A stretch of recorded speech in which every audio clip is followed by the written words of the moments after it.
ಇನ್ನು ಬೆಂಗಳೂರಿನಲ್ಲೇ ಬೆಂಗಳೂರು ಹೆಚ್ಚು ಕಡಿಮೆ ಇಡೀ ಇಂಡಿಯಾದಲ್ಲೇ ಅತಿ ಹೆಚ್ಚು ಟ್ರಾಫಿಕ್ ಇರತಕ್ಕಂಥ ನಗರಿ ಅಂತಕ್ಕಂಥದ್ದು ಈಗಾಗಲೇ ಗೊತ್ತಾಗಿದೆ. ಇಡೀ ಜಗತ್ತಿನಲ್ಲಿ ಸೆಕೆಂಡ್ ಹೈಯೆಸ್ಟ್ ಅಂತ ಕೂಡ ಹೇಳ್ತಾ ಇದ್ದಾರೆ. ಸೊ ಸಂಚಾರ ದಟ್ಟಣೆ ಕಡಿವಾಣಕ್ಕೆ ಈಗ ಮೆಗಾ ಪ್ಲಾನ್ ಅನ್ನು ಮಾಡಿಕೊಳ್ಳಲಾಗಿದೆ.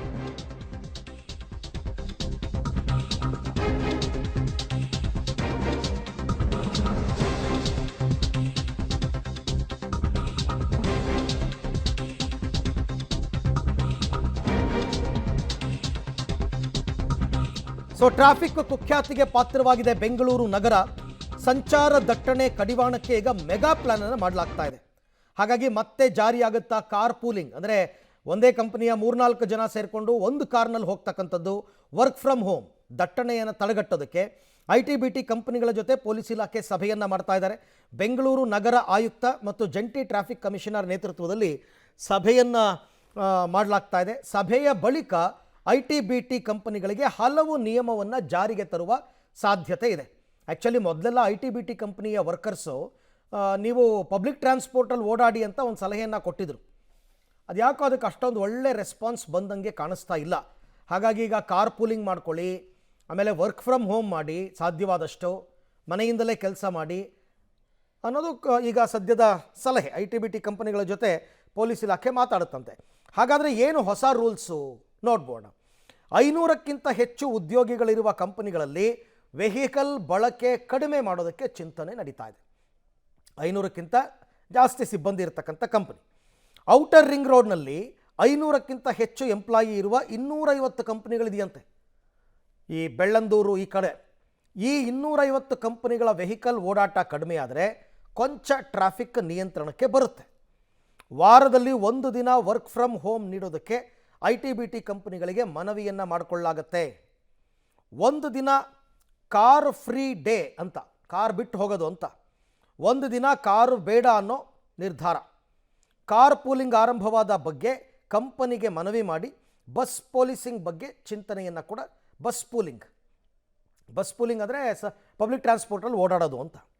10% ವೆಹಿಕಲ್ ಓಡಾಟ ಕಡಿಮೆ ಆದರೆ 40% ಟ್ರಾಫಿಕ್ ಕಡಿಮೆ ಆಗುವಂತಹ ನಿರೀಕ್ಷೆ ಇದೆ. ಹಾಗಾಗಿ ಎಲ್ಲ ಶತಪ್ರಯತ್ನ ಪಡ್ತಾ ಇದ್ದಾರೆ ಪೊಲೀಸ್ ಇಲಾಖೆ, ಟ್ರಾಫಿಕ್ನವರು, GB ಅವರು ಎಲ್ಲರೂ ಕೂಡ. ಈಗ ನಿನ್ನೆ ಸೇರಿಸಿ ಸುಮಾರು 14,500 ಕೇಸ್ಗಳಾಗಿದೆ. ಅದೇ ರೀತಿ 31ನೇ ತಾರೀಕುವರೆಗೂ ನಾವು ಕಂಟಿನ್ಯೂ ಮಾಡಿ, ಅದು ಹಾಗೆ ಕಂಟಿನ್ಯೂ ಆಗುತ್ತೆ ಕೇಸಸ್. ಬಟ್ ನಾನು ಜನರಲಿ ಇದು ಕೇಳ್ಕೊಳ್ಳೋದು, ಟ್ರಾಫಿಕ್ ಬೆಂಗಳೂರಲ್ಲಿ ಕಂಜೆಷನ್ ಆಗಲಿಕ್ಕೆ ಒಂದು ಕಾರಣ, ಮತ್ತು ಆಕ್ಸಿಡೆಂಟ್ಸ್ ಆಗಲಿಕ್ಕೆ ಒಂದು ಕಾರಣ ಎಗ್ನೆಸ್ಟ್ ಒನ್ ವೇ ಬರೋದು. ಭಾಳಷ್ಟು ಜನ ಇಲ್ಲೇ 100 ಮೀಟ್ರು 200 ಮೀಟ್ರ್ ಅಂತ 2 ನಿಮಿಷ ಅಂತ ಬರ್ತಾರೆ. ಬಟ್ ಅವ್ರ ಸೇಫ್ಟಿನೂ ಮನಸ್ಸಲ್ಲಿ ಇಟ್ಕೊಬೇಕು, ಅಥವಾ ಬೇರೆಯವ್ರ ಸೇಫ್ಟಿನೂ ಮನಸ್ಸಲ್ಲಿ ಇಟ್ಕೊಬೇಕು.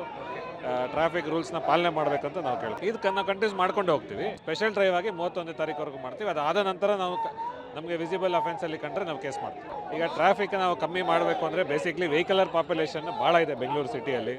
ಪ್ರತಿ ದಿವಸ 2,500 ಇಂದ 3,000 ಗಾಡಿಗಳು ಆ್ಯಡ್ ಆಗ್ತಾ ಇದೆ. ಸೊ ನಮಗೆ ಮೇನ್ ಕಂಜೆಷನ್ ಇರೋದು ನಮ್ಮ ಈಸ್ಟ್ ಡಿವಿಷನ್ ಔಟರ್ ರಿಂಗ್ ರೋಡಲ್ಲಿ. ಸೊ ಮುಂದಿನ ವಾರ ನಮ್ಮ ಕಮಿಷನರ್ ಸಾಹೇಬರ ಅಧ್ಯಕ್ಷತೆಯಲ್ಲಿ ಕಂಪನಿಗಳು ಮುಖ್ಯಸ್ಥರು ಯಾರ್ಯಾರಿದ್ದಾರೆ ಅಥವಾ ಡಿಸಿಷನ್ ಮೇಕರ್ಸ್ ಯಾರಿದ್ದಾರೆ 500 ಜನಗಿಂತ ಮೇಲೆ ಇರೋ ಕಂಪನಿಗಳನ್ನ ಕರೆಸಿ, ಬೇರೆ ಸ್ಟೇಕ್ ಹೋಲ್ಡರ್ ಡಿಪಾರ್ಟ್ಮೆಂಟ್ಸ್ BMTC ಆಗಲಿ GB ಅವರಾಗಲಿ ಎಲ್ಲರನ್ನೂ ಕರೆದು ಒಂದು ಕನ್ಸೆನ್ಸಸ್ಗೆ ಬರಬೇಕು. ಔಟರ್ ರಿಂಗ್ ರೋಡಲ್ಲಿ ಹೇಗೆ ವೆಹಿಕಲ್ಸ್ನ ಕಮ್ಮಿ ಮಾಡಬೇಕು. ನಾವು 10% ವೆಹಿಕಲ್ಸ್ ಕಮ್ಮಿ ಮಾಡೋಕೆ ಯಶಸ್ವಿ ಆದ್ರೂ ಸುಮಾರು 30-40% ಕಂಜೆಷನ್ ಕಮ್ಮಿ ಆಗುತ್ತೆ. ಸೊ ಅದಕ್ಕೆ ರೂಪರೇಷೆಗಳನ್ನ ನಮ್ಮ ಡಿಪಾರ್ಟ್ಮೆಂಟ್ ಹಂತಗಳಲ್ಲಿ ನಾವು ಮೀಟಿಂಗ್ ಮಾಡಿ ಅದನ್ನು ಡಿಸೈಡ್ ಮಾಡ್ಕೊತಾ ಇದ್ದೀವಿ. ಈ ಬಗ್ಗೆ ಮತ್ತಷ್ಟು ಮಾಹಿತಿ ನನ್ನ ಕೊಲೀಗ್ ಲೋಕೇಶ್ ಅವರಿಂದ ಪಡ್ಕೊಂಡ. ಲೋಕೇಶ್, ಹೊಸ ರೂಲ್ಸ್ಗಳೆಲ್ಲ ಚೆನ್ನಾಗಿದೆ, ಬಟ್ IT-BT ಕಂಪನಿಯವರು ಇದೆಲ್ಲದಕ್ಕೂ ಓಕೆ ಅಂತಾರ? ಅದೇ ಇವಾಗ ಸದ್ಯಕ್ಕಿರ್ತಕ್ಕಂಥ ಪ್ರಶ್ನೆ. ಅರವಿಂದ್, ಖಂಡಿತ IT-BT ಕಂಪನಿಗಳನ್ನ ಮನವೊಲಿಸುವಂಥದ್ದೇ ಈಗ ದೊಡ್ಡ ಟಾಸ್ಕ್ ಆಗಿರುವಂಥದ್ದು ಟ್ರಾಫಿಕ್ ಪೊಲೀಸರಿಗೆ. ಆ ನಿಟ್ಟಿನಲ್ಲಿ ಫೆಬ್ರವರಿ 1ನೇ ವಾರದಲ್ಲಿ ಬೆಂಗಳೂರು ಪೊಲೀಸ್ ಕಮಿಷನರ್ ಮತ್ತು ಟ್ರಾಫಿಕ್ ವಿಭಾಗದ ಸಂಚಾರಿ ವಿಭಾಗದ ಜಂಟಿ ಆಯುಕ್ತರು ಕೂಡ ಸಭೆಯನ್ನು ಕರೀತಾ ಇರ್ತಕ್ಕಂಥದ್ದು. ಗುರಿಯಾಗಿಟ್ಕೊಂಡಿರುವಂಥದ್ದು ಪ್ರಮುಖವಾಗಿ ಔಟರ್ ರಿಂಗ್ ರೋಡ್ನಲ್ಲಿ ಟ್ರಾಫಿಕ್ಕನ್ನು ಕಡಿಮೆ ಮಾಡಬೇಕು ಅನ್ನುವಂಥ ನಿಟ್ಟಿನಲ್ಲಿ ಅಲ್ಲಿ ಯಾವ ರೀತಿ ಟ್ರಾಫಿಕ್ ಕಂಟ್ರೋಲ್ ಮಾಡಬೇಕು ಅಂತೇಳಿ ಒಂದಷ್ಟು ಮುಂಜಾಗ್ರತಾ ಕ್ರಮಗಳನ್ನು ತೆಗೆದುಕೊಳ್ಬೇಕು ಅಂತೇಳಿ ಪ್ಲಾನನ್ನು ಮಾಡಿಕೊಂಡಿದ್ದಾರೆ. ಸಭೆಯಲ್ಲಿ ಏನೆಲ್ಲ ನಿಯಮಗಳನ್ನು ಜಾರಿಗೆ ಜಾರಿಗೆ ತರಬೇಕು ಅಂತ ಅಂದ್ಕೊಂಡಿದ್ರು ಅವುಗಳ ಬಗ್ಗೆ ಐ ಟಿ ಕಂಪನಿಯವರಿಗೆ ಮನವರಿಕೆಯನ್ನು ಮಾಡುವಂಥದ್ದು. ಆ ಮನವರಿಕೆಯಲ್ಲಿ ಸುಮಾರು ಒಂದು 4-5 ಪಾಯಿಂಟ್ಗಳನ್ನು ಒಪ್ಕೊಂಡ್ರೆ ಐ ಟಿ ಕಂಪ್ನಿಗಳು ಅಲ್ಲಿಗೆ ಟ್ರಾಫಿಕ್ ದಟ್ಟಣೆ ಕಡಿಮೆ ಮಾಡ್ಬೋದು ಎನ್ನುವಂಥ ಪ್ಲಾನ್ನಲ್ಲಿ ಇರುವಂಥದ್ದು. ಅದರಲ್ಲಿ ಪ್ರಮುಖವಾಗಿ ಕಾರ್ಪೂಲಿಂಗನ್ನು ಒಪ್ಕೊಳ್ಳೋದಕ್ಕೆ ಮುಂದಾಗ್ತಾರೆ ಅನ್ನುವಂಥ ಪ್ರಶ್ನೆ ಆಗಿರುವಂಥದ್ದು.